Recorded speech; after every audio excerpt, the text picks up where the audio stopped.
notre petite sauce qu'on a faite minute. Cette recette de lapin nappé d'une sauce à la moutarde pourrait très bien être concoctée à partir de ce lièvre, aperçu en plein centre-ville d'Edmonton.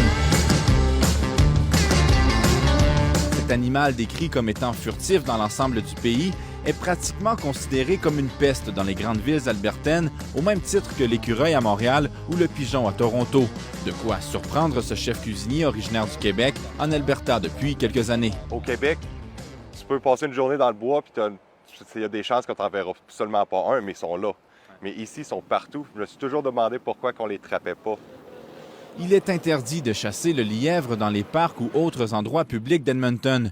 Il est toutefois possible d'installer des pièges sur son propre terrain, dans la cour arrière d'une résidence, par exemple. On n'a pas pu le chasser nous autres mêmes, fait qu'aujourd'hui, j'ai un lapin qui s'apprête exactement comme le lièvre. Mais est-ce que les citoyens seraient intéressés à manger un lièvre qui a grandi dans un centre urbain?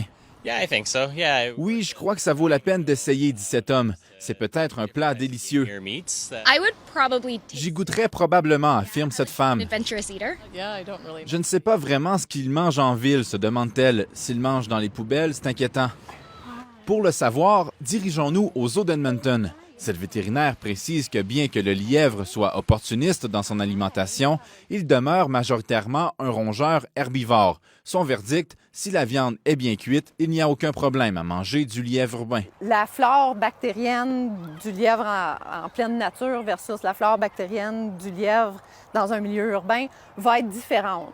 Mais une fois que la viande est bien apprêtée, au niveau de notre consommation humaine, ça ne change rien parce qu'on va avoir tué toutes ces bactéries-là.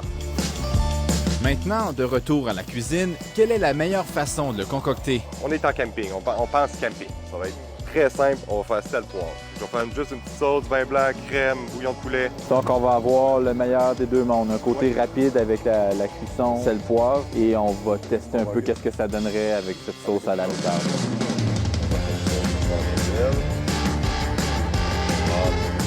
Si on aurait eu plus de temps, qu'est-ce que j'aurais fait? J'aurais pris mes os ici. Je les aurais juste fait rôtir dans ma poêle. Je les aurais enlevés, dégraissés et je serais venu déglacer pour faire ma sauce. Là, ma sauce aurait eu beaucoup plus de goût. Emmanuel Thériault est d'avis que cette ressource devrait être mieux utilisée. Il y avait des fermiers qui voulaient se rassembler pour les chasser puis donner la viande à des foyers d'hébergement pour sans-abri.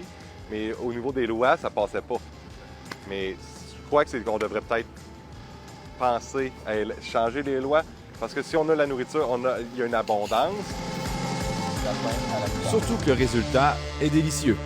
Ici, Marc-Antoine Lavoie, Radio-Canada, Edmonton.